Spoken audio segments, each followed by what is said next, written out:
Can you hear me? Yes. Yes, okay, perfect. So, hello everybody, my name is Andor Pénzes, and my friend is Csaba Hruska, and today we are going to talk about the GRIN, an alternative compiler backend for Haskell. So GRIN stands for the Graph Reduction Intermediate Notation. Originally was developed by Thomas Johnson and Urban Bookist in his PhD thesis. And today's topic will touch what is the graph reduction, why it is important, the GRIN intermediate language, the he points to analysis, how this thing fit into the LLVM and the GHC backend we are actually implementing. So what a graph reduction is and why graph reduction is important. Because in the topic of lazy functional programming and functional programming languages, we represent programs as graphs, and during our evaluation of a program, when we run our program, we transform that graph one by one, each step at a time. And if we reach a normal form, that we stop the evaluation, and that's the end result of our computation. So that's an example you can see on this slide. Originally, the graph reduction implementations of the graph reduction was in forms of interpreters, and later on Thomas Johnson introduced an abstract machine, which was the G machine, and it was a very important step because we could actually compile the abstract machine into a concrete machine using machine code. And G machine was a stack-based machine. One improvement on the G machine was the spineless G machine. If we look here, we have the apply node, which only allocates memory, and it doesn't really have any function, just saying that I'm just applying some function to some parameters. So can get rid of them, and we save a lot of memory. So that was the spineless G machine. And the spineless tagless G machine, which is actually under the current GHC implementation, this is the STG, and we use that STG to represent programs. What is the improvement here? That we get rid of the code pointer, and we get rid of the tag, and we use a code pointer instead. And this is an important optimization. But also, during Urban Bookist's PhD thesis, they explored a different idea, which was the GRIN. They did not remove the tag, but they removed the unknown function calls, using that we only allow known functions. What does it mean? So the STG, the function to call is unknown at compile time. The evaluation of a closure will result in some kind of indirect call through a pointer. This makes optimizations harder, because optimizers sometimes cannot read through modules, which is attacked with the current GHC versions at some point, but GRIN had a different approach, saying that we forbid all unknown function calls. How this can be done? We have to have the whole program on hand, and we need to analyze the program with some kind of control flow analysis to approximate the possible targets of functions. So GRIN basically attacks this problem, and it has this solution. So what is the GRIN language? How the GRIN language is like? GRIN uses single static assignment as variables, uses simple control flow with an underlying monad, and uses a case analysis for branching, and that's all we have. So let's see an example. Here we have this motivating example of summing a list and printing the result. So we would write that in Haskell like that, and as a great C programmers with the limitations of the GRIN language, we could write this simple GRIN program, which mentions two functions, a recursive function with an accumulator. And that's a very important thing, that with GRIN, the variables also can contain the graph nodes itself, not just simple values. And what is a graph node in GRIN? Because this example, we don't see any representation of the graph, because we don't have any representation of the underlying graph. What we would like to handle or transform during our program running. So GRIN is able to represent the graphs, and it represents the graph nodes on the heap. So for that, we have to introduce the heap notations and how to handle the heap itself.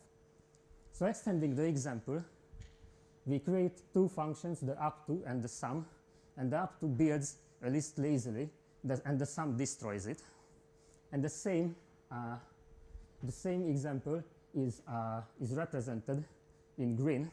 So from Haskell, with an intermediate language, we can go, which is called lambda. From Haskell with lambda, we can go to GRIN, and with GRIN, we represent all the graph nodes on the heap. So the first four command of the main actually creates those four nodes on our heap. So the first two creates two parameters for the up2 function, and the third creates a suspended computation, which will be called which will call the up2 function with two parameters, and the fourth one creates a suspended computation of the sum function. The eval function runs those suspended computations. So after storing those node values on the heap, the eval comes, fetches the node, check what is it, and calls the function, updates the node. So this update here is the lazy update, the implementation of the laziness in GRIN. And after updating the node, it just returns the value. So here we can see if we run the up2, the return value can be a nil or a cons, just like when we had a nil and the cons here in the Haskell example. So this is how laziness is represented in GRIN. So we have like a C-like language which can represent graphs in the memory, and it is more primitive than C. So that means transforming and analyzing this language is an easier task. Just to summarize the syntax, so we have static single assignment pure. The function calls must be saturated function calls. We have store, fetch, and update. So storing some graph node on the heap, fetching one node from the heap for manipulating that, or we can update. That update is necessary for lazy evaluation. Compositional operations, we have the case, the bind, and the block. The block just serves as a tool for extending the monadic expression of the edges of the binds. And it's very interesting. GRIN has no looping constructs because that makes programming transformation and programming analysis more easier. One note on the eval. Eval here is implicitly generated from the program that we first generated from the lambda language, and later on with the optimization step, this slowly will be inlined, and of course we would like to get this result from this after our optimization pipeline. A little bit of GRIN semantics. I skipped these because I already told them, but very important thing that we have the primitive types. Those are like int, booleans, the regular primitive types. We have a location type which can be only created via the store operation, and the store operation only creates this part, the location type, and we cannot manipulate it, so there is no pointer arithmetic in it. And this means it makes life easier when you write your program analysis. So you can always forget these very, very crazy things that what programmers can do.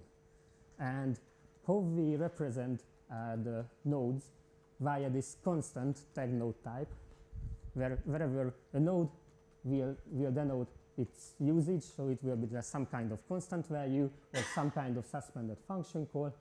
It has a name and a list of values, which is like the simple types or the parameters.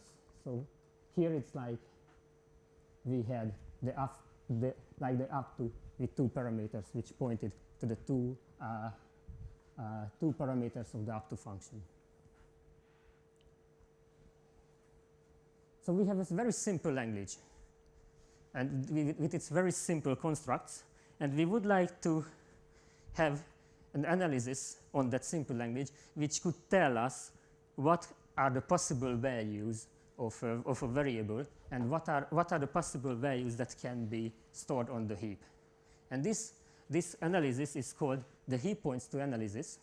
And the heap points to analysis is an abstract pointer analysis which runs on a program, and it creates an abstract environment and an abstract heap. Those details will be explained by Csaba. But believe me, this is the end result. And when you learn that what your program can and how your program can run in any cases, that you can use this information to slowly transform this representation into this. And that's a very desirable thing, because at the beginning we had the graph representation which was represented on the heap, but at the end of the optimization pipeline it's just a strict function call with some kind of argument. One of these optimizations which is allowed by the whole program analysis and the abstract pointer analysis is the sparse case optimization. Whenever we learn if some variable in some branching that can be only one node, one kind of node on the graph, we can remove all the alternatives. This is important because that's how we, after inlining eval function, we'll slowly remove the case notations and the case branches, and only leaves with one trivial selection, and after other optimization can kick in. And that makes this optimizations pipeline a very effective one. The other two, which also uses the whole program analysis, is the generalized unboxing, the first one. If we learn that a function can return only one boxed value, why not change that function? So change the function and change the implementation of the function which returns only the primitive value and forgets about the boxing part, and changing the caller side of the function has to be made first. So we boxing again here after changing our function, and that means we have more information at the caller side, so more optimization can kick in. And for example, in this case, like the copy propagation and the bin normalization will clean this boxing. The other one is direct erasing, which is important, and it's very interesting that if we learn that one function parameter only can be one kind of node, we can simply turn that function parameter y in foo instead of the parameters which will be fetched via y, and and change all the caller sides and change the number of arguments of the function. And now we removed one indirection from the memory. So from that we learned that instead of fetching, we just passing two primitive parameters, and instead of fetching, we use registers of this abstract machine. So these are the very important transformation which will slowly clean the laziness and the store operations as much as possible from the program under transformation. But of course we have more than 3 optimizations. Those optimizations can be split into 2 sets. One which was just like syntactical transformation. This is the local code transformation, and the other one which is relevant by the whole program analysis. And you can ask that question: if the whole program analysis is a costly thing, I would say no. Csaba is going to talk about that part, why it's no, why my answer is no here. But also, first, we can run these local code transformation, which can be easily implemented in a very cheap way, reaching some fixed point with that, using the whole program analysis after reaching the fixed point. That will unlock more optimizations, and we can combine more and more. And actually, we have more than one optimization which uses different kind of whole program analysis. But how this is possible? This we have to dive deeper a little bit on on the details of the whole program analysis, and Csaba is going to talk about that part. So thank you very much for your attention, and Csaba, the stage is yours. Thanks.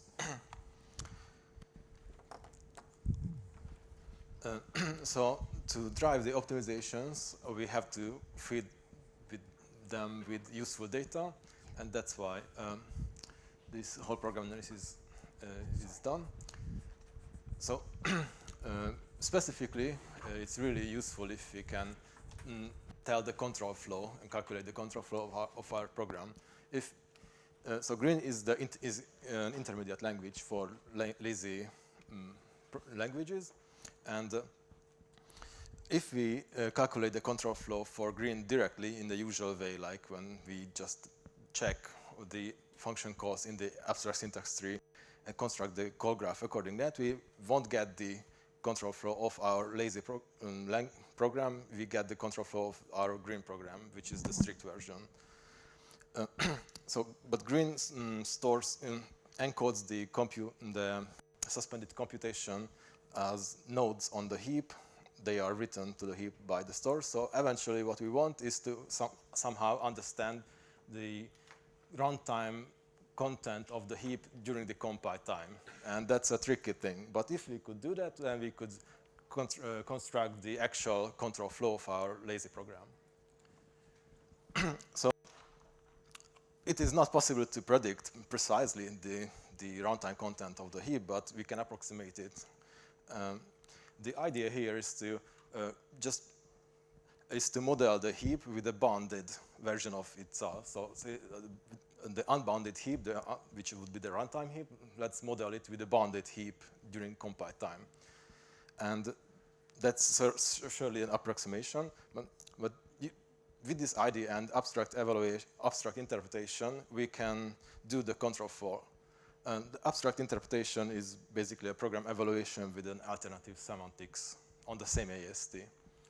And we can choose the semantics freely, basically, but in this case, we have to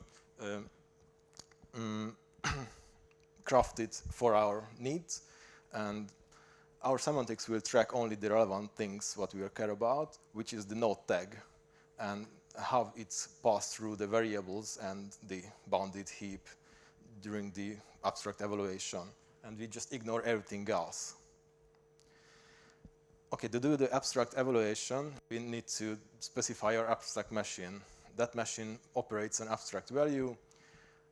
This value models the GRIN value. It can be a node, a pointer, or an abstract, basic abstract symbol, which is a generic symbol for things what we don't care about.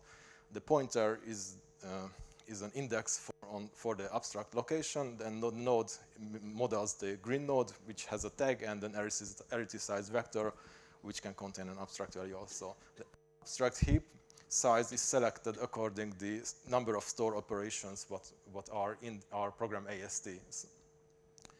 And each store operation during the abstract evaluation will reuse the same box during the abstract evaluation. The abstract environment is about to model our variables during the evaluation, and the functions are modeled by their return values during this simplification. So I said the semantics is up to us. We are free to choose and make design decisions. We have to balance between precision and efficiency, and obviously we want fast compilers, so we give up the precision in favor of efficiency. So we don't care about branching, and that means instead of model the branching, we just treat the program like it would execute all paths, and function calls are not tracked directly. We assume that every function got executed. So that's called call site context insensitive data flow analysis. And to calculate this, the result of this analysis, we can use an iterative solver if we satisfy certain conditions, like if our operations on our abstract value is a monotonic function and it operates in a finite domain, then it will reach a fixed point after finite iterations. And we started iterations with the empty heap and the empty environment. Interestingly, we can, from another perspective, you can see this abstract program as a data flow problem where the data flow graph would model how this data spread through the program, where the vertices are the variables and the bounded heap locations, and the edges are the abstract operations.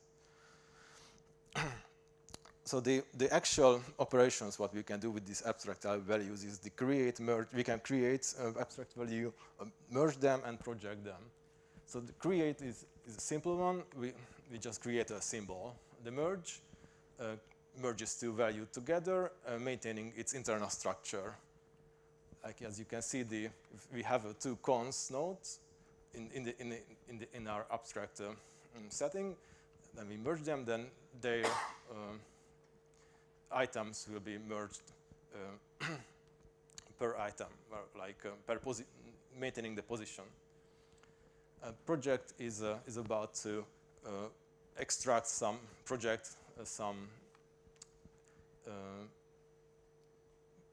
values from diminish the domain of the value. So using these operations, then we can tell how to do the evaluation, abstract evaluation of the GRIN language constructs. Like for example, when for the pure nil, we just create an abstract value of nil. And when we want to do evaluate the store operation, which during runtime, if it would be the runtime semantics, it would allocate a new box on the heap and put this node to it, then return the pointer to T1. Instead of that, in the abstract setting, the T1 will get the location of the abstract location of what the corresponding abstract location what belongs to this specific store in the AST, and so this is line, that's line, and we also for that location we write the corresponding abstract value of that node. Project operation is used to model pattern matching. It's like when we match a pattern, then we project the relevant part of our abstract value, and the relevant part is decided according to the node tag. So using these operations, then we can understand how this output comes from this program. For example, the first line where is the T1 will get when we execute the first line in the abstract evaluation, the T1 will have the index of the first abstract location, and that abstract location, which is the first one, will be written by the abstract value of the cint one. We don't care about the literals, that's why we use the basic abstract symbol there. Then the following lines builds up a tongue. By the way, whatever starts with C, it's a data constructor. Whatever starts with an F, it's a suspended function.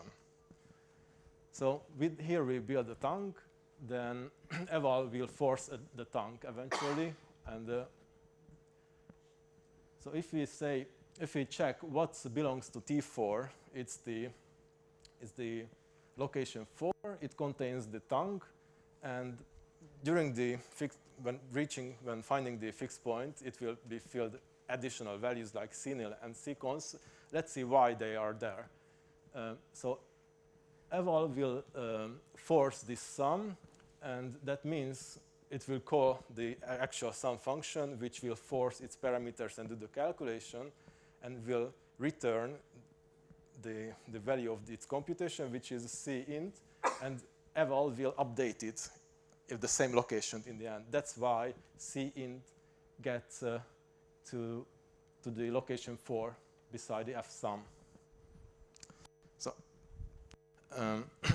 the interesting thing that we can turn this analysis into a type inference for our language if we replace the universal basic abstract symbol with type symbols, and map the literals to its type during the abstract evaluation.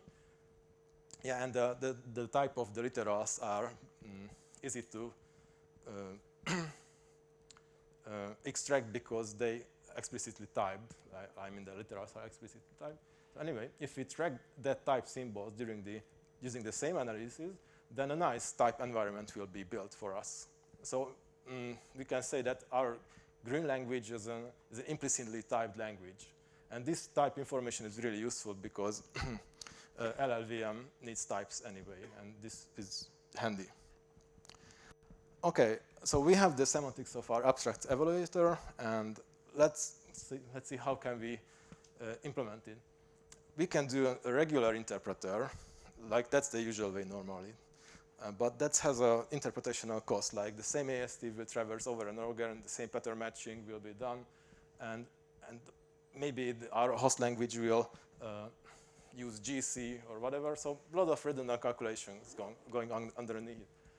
Instead of that approach, we can define a virtual machine, a data flow machine, which would be a minimalistic and domain-specific machine for our purpose, which would support just that operations what we are interested about, and compile our interpretation, our GRIN program using our abstract semantics to this data flow machine.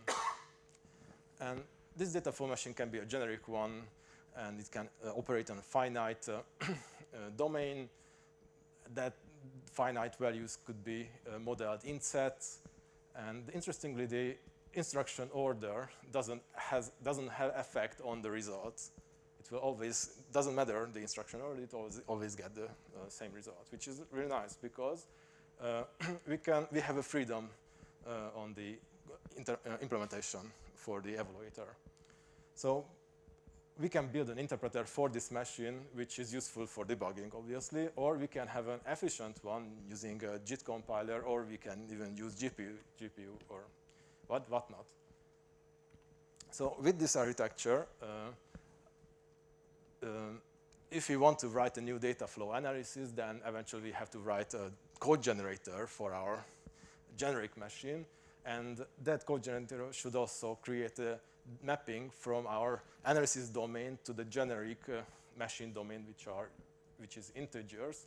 So these two things should be generated. Then we run the machine, get the result table, then we read back the result and use the information to optimize the program.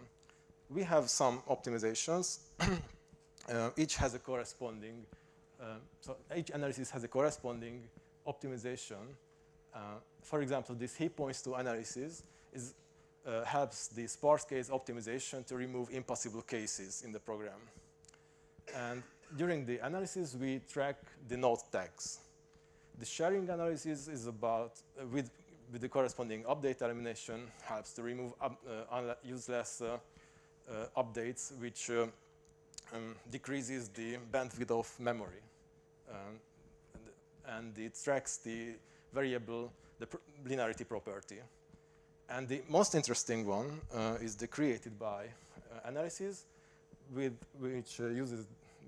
the result is used by the dead data elimination, and it's about to remove the unused data fields from records. And during the analysis, the variable names are tracked through the program, even through the heap. So each value can tell which variable was the origin, what constructed it. So that's really interesting. And just an example, for this Haskell program, if we would optimize it with created by and dead data elimination, it would replace, modify the data layout of our list, and because lang doesn't use the head of the list, it just deletes it and changes the list constructor to the cons constructor to another one, which is awesome, I think. So GRIN uses LLVM to generate machine code. And LLVM has really nice features. It's really powerful. Supports many architecture. But the best thing is that it has a typed intermediate language with bit-precise types. And it supports ints, floats, structures, arrays, pointers, usual stuff. And interestingly, GRIN and LLVM are almost the same language, has the same language features. First order streets has SSA forms and explicit memory operations. The biggest difference is that GRIN supports some types, LLVM does not. So the question, how do we map that?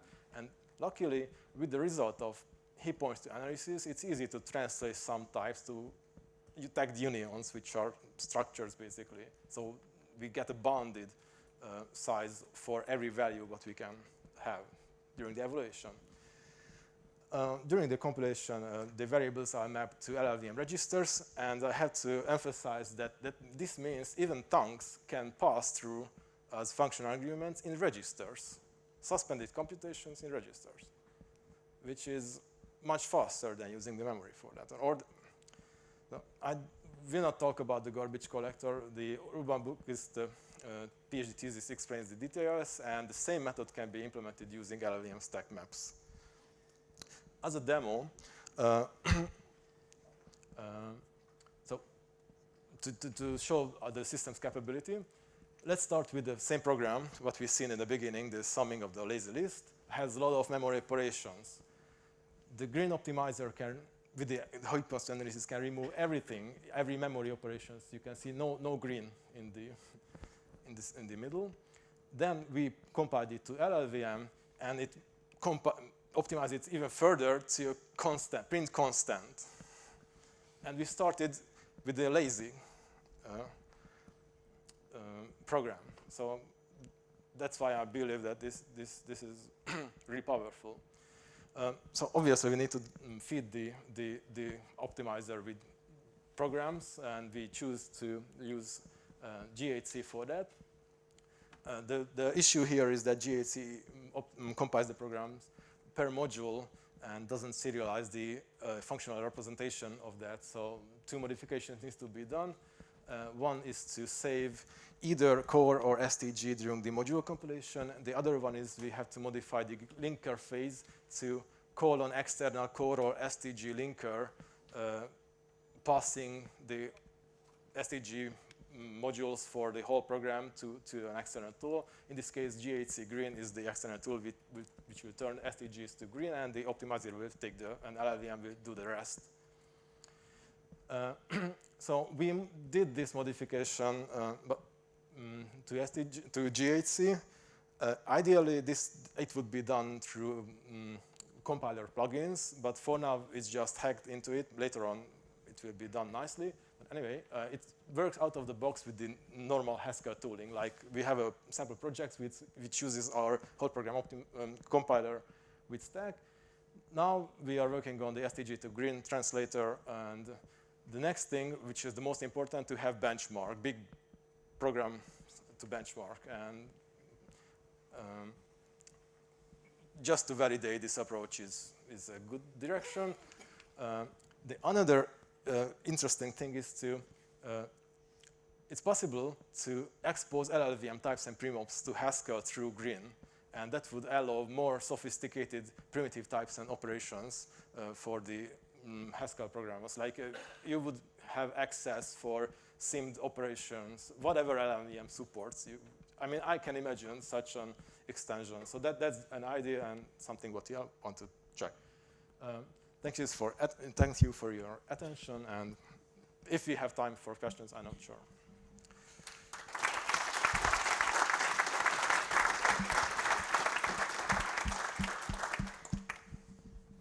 Any questions?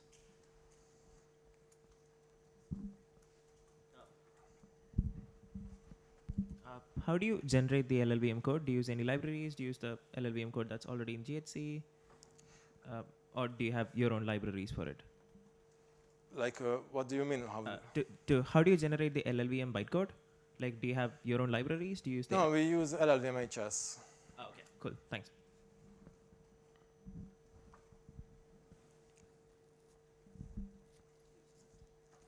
no more questions from anyone? I remember hearing that you also are working on backends for other functional languages. So what are your plans exactly for that, and what is the status of these? So the GRIN optimizer is not stick to a specific language. So we can use it as a backend for functional languages. So that would mean the only thing what we have to do is to map the functional layer of our chosen language to GRIN. And some languages like Idris has a nice and convenient backend, and it's easy to write a code generator for that language.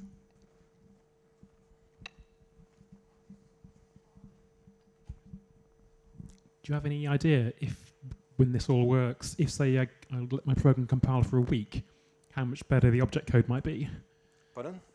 With this, if you trade off longer compile times, you can get better optimized code. Yes. So what does that curve look like? If I compile for a week, do I get better object code? Well, that question is asked very often. I can say that that's why we need benchmarks. But we have ideas how can, if that would be a problem, and we have ideas how this could be speed up. Like the optimizations could be run in parallel. Like if we calculate the result of the global analysis, then we can execute the optimization in parallel, or maybe we can pre-calculate locally the result of the calculation of the analysis, then continue if we link the libraries together. So this sort of ideas we already collected, but let's see whether it's a problem first. There is also measurement within the GRIN, GHC GRIN repository, which shows the original results from the Urban Bookist PhD thesis, and you can compare the number of the used instruction count during program run. So if you go to our website or GRIN or repository, GitHub repository, you will at least some measurements there. But those are the measurements which was done by Urban Bookist, and we still don't have those measurements, but that gives you a good picture. What we expect to happen. Is there any more questions?